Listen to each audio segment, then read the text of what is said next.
strike you down. Really drives me freaking crazy. Let me finish. That is absurd. What a disgrace. Now, for crying out loud, I'm glad you came back, doggy. Strike me down. Yes, sir. I can't hear you guys. Darn it, they took my headset off. Where is the doping deck? What's the matter with the jam? You're nuts.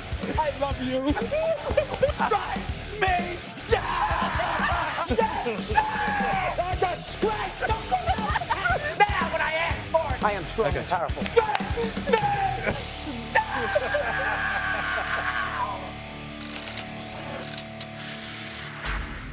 Ready to go? Let's go. Two ladies I still can't believe Steve with the golf. What a joke that is. Anyway, let's start with number. I've had enough of you.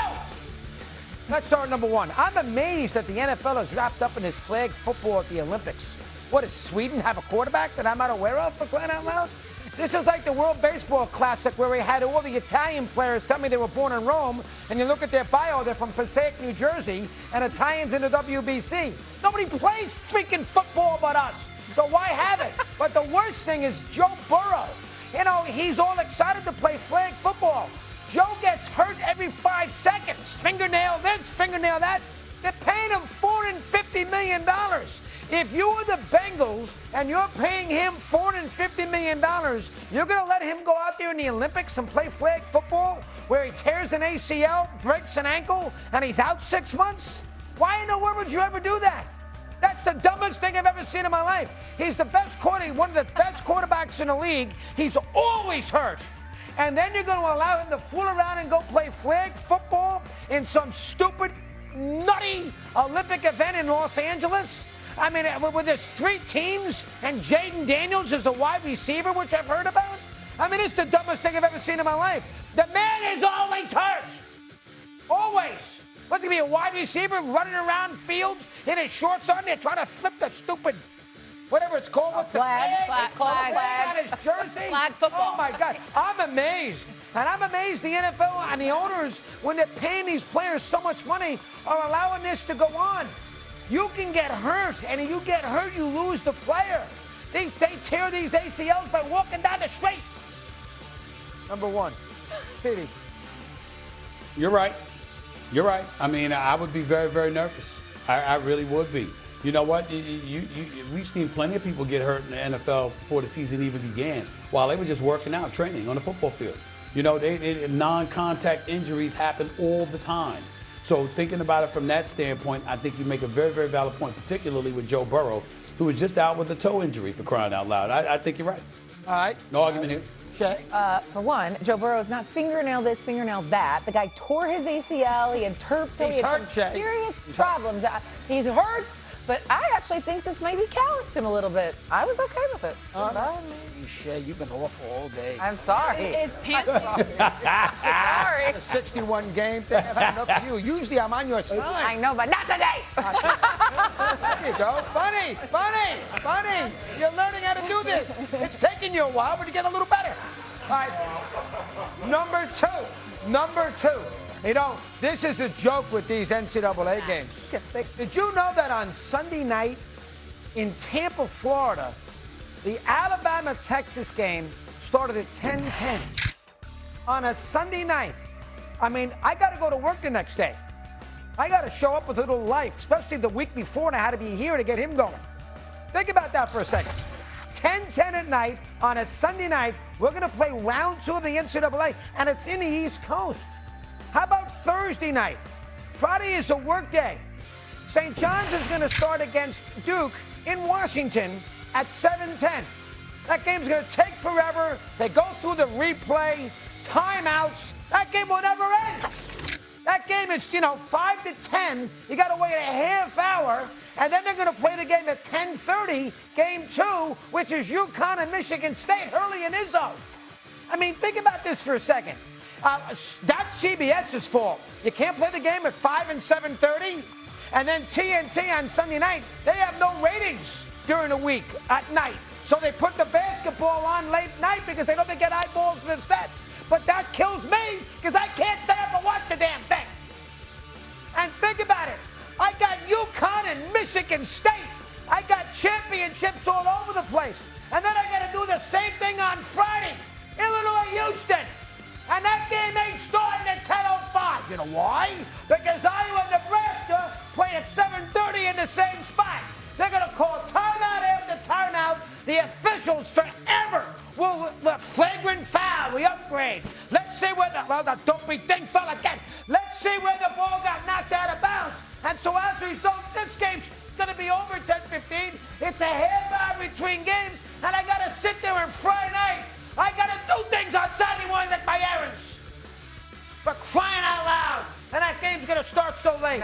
That starting times of the NCAA tournament are an absolute joke, and they kill the sports fan. Number 2. Okay, first of all, this is Thursday. Your microphone's falling. This is Thursday, but Friday night's the same thing. I said the UConn Right, I'm just telling you UConn's right. I'm just pointing it out. This your microphone. Go ahead, figure it out. Go ahead, Stephen A. This cheap equipment. Oh, stop. Will you stop whining?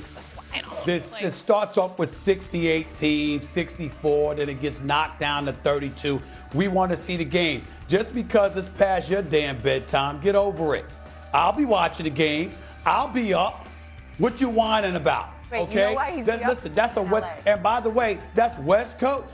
That's West Coast. I don't see the last game starting after 10 o'clock. That's not a crime. They're not starting at midnight.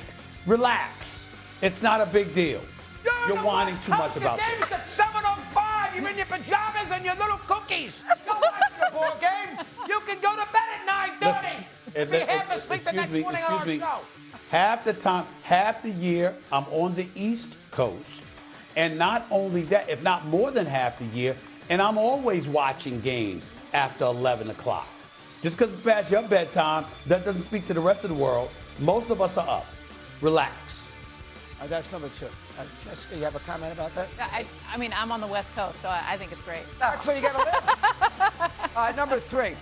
This drives me crazy, and I don't want to make our old buddy Michael K. ESPN. I mean, think about it here. If you're the Yes Network, or if you're SNY, Yes Network does all the Yankee games, SNY does all the Met games. Think of all the great games that you don't have a chance to do because Major League Baseball, in their ever-ending search to get the almighty dollar, they move the games around. So tonight, Yes has done the Yankees for 25 years. They do basically every opening day. Where is the game tonight? It's on Netflix at 8 o'clock. The home opener or the season opener, Yankees-Giants. I mean, gee whiz, it's bad enough you got to find Netflix. But if you're Yes, that does 162 games, you know, Yankees and the freaking Tampa Rays in August, and they carry the ball game, this is a big game for them. And they can't do it because baseball realizes it's a marquee game, takes it off Yes's plate, and gives it somewhere else. That's not the right thing to do. And then tomorrow, the Mets against Skeens, who the whole world loved in the World Baseball Classic, Paris Mets at Citi Field. The game isn't on SNY. No. The game is on freaking NBC and Peacock. What? That's not fair. Here it is. What, you leave all the garbage to Yes and to the SNY, and then you take the marquee games Friday night on Apple TV. How many times did you see that? When they lose, you know, Dodgers and Yankees after the All-Star break, Apple TV. I mean, it's not, you got this there. It's not right. It's not right. You have to allow the networks to do the games all year, at least have some big marquee games. And baseball takes all the big marquee games from the regional networks and they plow them somewhere else. And that is not the right thing to do. And remember, Netflix is a new deal. When ESPN gets a game, they spend a fortune to do it for 50 years on Sunday night. That's different. Netflix, well, they're not doing Sunday night anymore, that's right. But Netflix drives me crazy. And the same thing goes tomorrow on NBC. It drives you crazy because you can't find it. But I mean, thing. but like in reality, like where have you been? That's kind of what you take the big games and you put them in the big national markets. And unfortunately, whether you like it or not, Netflix, Apple TV, all these streaming networks, it's a national market. That's where you can now find it nationally because most people aren't going to Yes Network or SNY if you live in another area. Oh, give them Yankees Royals. Don't give them the first game of the year. Punish them because they don't live on the East Coast and they're give them Yankees Yankees Kansas City. Give them the lousy game. Well, why do they all the good games leave those regional networks to go money? That's my point. I'm sorry, doggy. I just want to make sure that I'm clear. They're making this decision obviously because of more money, which obviously means more revenue for an abundance of people, right? Are you, of all people, complaining about that? You? What do you mean by that? Am I being clear? I just want to hear. I just want to hear what I'm saying. Are you complaining about that? They're doing something for the money, which obviously generates more money for their sport, generates more money for the participants in the sport. Not to mention the fact that even though they'll take a game from the local network, sometimes, even though it's airing on a national network, it's also airing on your local affiliates simultaneously as well. My point is, that's a problem for you? Yes. That's a problem for you for that to happen every now and then? The That's Giants ridiculous. Yankees should not be on Netflix tonight. The season opener. That game should be on Yes, where the Yankee fan finds the game. Last year that was on ESPN. I mean, that's the thing. It's gonna be. It's opening right. night. But It's gonna ESPN's be. got a relationship with baseball for 30, And by the way, 40, 50 and by years. the way, Netflix doesn't have a relationship with baseball. How are they ever gonna get one if they don't hold get the on, start? hold on. Netflix is in 190 countries.